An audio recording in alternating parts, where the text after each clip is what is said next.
ನಮಸ್ತೆ. ಬನ್ನಿ ನಾವು ಇವತ್ತು ನಮ್ಮದು ಬೆಂಗಳೂರಿನ ಮಲ್ಲೇಶ್ವರಂನಲ್ಲಿ ಫೇಮಸ್ ಆಗಿರುವ NKB ಸ್ಟೈಲಲ್ಲಿ ಗ್ರೀನ್ ಇಡ್ಲಿ ಮಸಾಲಾ ಕರಿಯನ್ನು ಹೇಗೆ ಮಾಡೋದು ಅಂತ ನೋಡೋಣ. ಇದರ ಬೇಸ್ ನಮ್ಮದು ಪಾಲಕ್ದಾಗಿರುತ್ತೆ. ಬನ್ನಿ ಹಾಗಾದರೆ ಇದನ್ನು ನೋಡೋಣ, ಇದನ್ನು ಹೇಗೆ ಮಾಡೋದು ಅಂತ. ಮೊದಲೇದಾಗಿ ನಾನಿಲ್ಲಿ ಪಾಲಕ್ ಪೇಸ್ಟನ್ನು ಮಾಡ್ಕೋತಾ ಇದ್ದೀನಿ. ಅದಕ್ಕಾಗಿ ನಾನು ತಗೋತಾ ಇದ್ದೀನಿ ಸುಮಾರು 1 ಕಷ್ಟಷ್ಟು ಸ್ವಚ್ಛವಾಗಿ ತೊಳೆದಿರುವ ಪಾಲಕ್ ಸೊಪ್ಪು. ಇದನ್ನು ಬಾಣಲೆಗೆ ಹಾಕೊಂಡ್ಬಿಟ್ಟು ಇದ್ರ ಜೊತೆಗೆ ಸ್ವಲ್ಪ ಲಿಂಬೆ ಹಣ್ಣು ಮತ್ತು ಸ್ವಲ್ಪ ಉಪ್ಪನ್ನು ಹಾಕಿ ಇದು ಇಂಗುವರೆಗೂ ಸ್ವಲ್ಪ ಬಾಡಿಸ್ಕೊಳ್ಳಿ. ಆಮೇಲೆ ಇದನ್ನ ಆರಿಸ್ಬಿಟ್ಟು ಇದರದೊಂದು ಪೇಸ್ಟ್ ಮಾಡ್ಕೋಬೇಕು. ಬನ್ನಿ ಇವಾಗ ಅಲ್ಲಿವರೆಗೂ ಇನ್ಸ್ಟೆಂಟ್ ಆಗಿ ಸ್ವಲ್ಪ ಬಟನ್ ಇಡ್ಲಿಗಳನ್ನು ಮಾಡಿಸ್ಕೊಳ್ಳೋಣ. ಅದಕ್ಕಾಗಿ ನಾನು ತಗೋತಾ ಇದ್ದೀನಿ ಸುಮಾರು 1 ಕಪ್ ಅಷ್ಟು ಮೀಡಿಯಂ ರವೆ. ಇದಕ್ಕೆ 1 ಕಪ್ ಅಷ್ಟು ಮೊಸರನ್ನ ಹಾಕಿ ಇದನ್ನ 10 ನಿಮಿಷವರೆಗೂ ಹಾಗೆ ಬಿಟ್ಬಿಡಿ. 10 ನಿಮಿಷ ಆಮೇಲೆ ಇದಕ್ಕೆ ಕನ್ಸಿಸ್ಟೆನ್ಸಿ ನೋಡಿಕೊಂಡು ಸ್ವಲ್ಪ ನೀರನ್ನು ಹಾಕೊಂಡು ಇದ್ರ ಜೊತೆಗೆ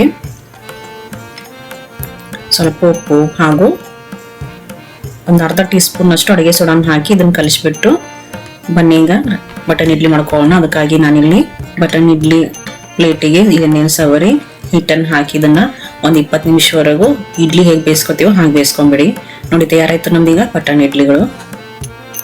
ಆಮೇಲೆ ಇದಕ್ಕೆ ನಾನು ಸುಮಾರು 1 ಟೇಬಲ್ ಸ್ಪೂನ್ ಅಷ್ಟು ಕಾರ್ನ್ಫ್ಲವರ್ ಅನ್ನು ಹಾಕಿ ಇದನ್ನು ಸರಿಯಾಗಿ ಕಲಿಸ್ಕೊಳ್ಳಿ. ಇದನ್ನ ಇವಾಗ ನಾವು ಶಾಲೋ ಫ್ರೈ ಮಾಡ್ಕೊಳ್ಳೋಣ. ಅದಕ್ಕಾಗಿ ನಾನು ಬಾಣಲಿ ತಗೋತಾ ಇದ್ದೀನಿ. ಸ್ವಲ್ಪ ಎಣ್ಣೆ ಕಾದ್ಮೇಲೆ ಇದೆಲ್ಲ ಇಡ್ಲಿಗಳನ್ನು ಹಾಕ್ಬಿಟ್ಟು ಇದು ಸ್ವಲ್ಪ ಕಂದು ಬಣ್ಣ ಬರೋವರೆಗೂ ಮತ್ತು ಸ್ವಲ್ಪ ಕ್ರಿಸ್ಪಿ ಆಗೋವರೆಗೂ ಹುರ್ಕೊಳ್ಳಿ.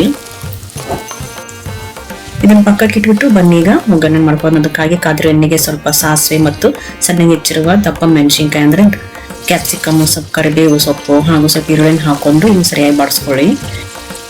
ಆಮೇಲೆ ಇದಕ್ಕೆ ಶುಂಠಿ ಬೆಳ್ಳುಳ್ಳಿ ಪೇಸ್ಟನ್ನು ಹಾಕಿ ಇದನ್ನು ಸರಿಯಾಗಿ ಬಾಡಿಸ್ಕೊಂಡ್ಬಿಟ್ಟು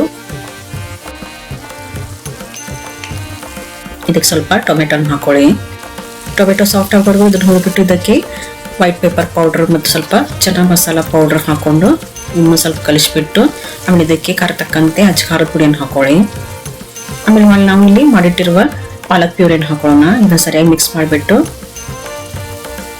ನಂತರ ಇದಕ್ಕೆ ಗ್ರೀನ್ ಚಿಲ್ಲಿ ಪೇಸ್ಟ್ ಮತ್ತು ಸ್ವಲ್ಪ ಟೊಮೆಟೊ ಸಾಸನ್ನು ಹಾಕೊಂಡು ಇದನ್ನು ಮಿಕ್ಸ್ ಮಾಡಿ ಇದ್ರ ಜೊತೆಗೆ ಸ್ವಲ್ಪ ನೀರನ್ನು ಹಾಕೊಳ್ಳಿ. ಇದು ಗ್ರೇವಿ ಥರ ಬರಬೇಕು. ಆಮೇಲೆ ಇದಕ್ಕೆ ರುಚಿಗೆ ತಕ್ಕಷ್ಟು ಉಪ್ಪು ಮತ್ತು ನಾನಿಲ್ಲಿ ಕಾರ್ನ್ಫ್ಲೋರ್ ಅನ್ನ ಸ್ವಲ್ಪ ನೀರಲ್ಲಿ ನೆನೆಸ್ಬಿಟ್ಟು ಇದು ಹಾಕೋತಾ ಇದ್ದೀನಿ. ಇದರಿಂದ ಗ್ರೇವಿಗೆ ಒಳ್ಳೆ ಕನ್ಸಿಸ್ಟೆನ್ಸಿ ಬರುತ್ತೆ. ಆಮೇಲೆ ನಾವಿಲ್ಲಿ ಹುರಿದಿಟ್ಟಿರುವ ಬಟನ್ ಇಡ್ಲಿಗಳನ್ನು ಹಾಕಿ ಕಲಿಸ್ಬಿಟ್ರೆ ನಮ್ದೀಗ ನಮ್ಮ NKB ಸ್ಟೈಲಲ್ಲಿ ಇಡ್ಲಿ ಗ್ರೀನ್ ಮಸಾಲಾ ಕರಿ ತಯಾರಾಯಿತು. ಇದನ್ನು ಖಂಡಿತವಾಗಿಯೂ ಟ್ರೈ ಮಾಡಿ ಹಾಗೂ ನನ್ನ ಚಾನಲನ್ನು ಸಬ್ಸ್ಕ್ರೈಬ್ ಮಾಡೋದನ್ನು ಮರಿಬೇಡಿ. ಧನ್ಯವಾದಗಳು.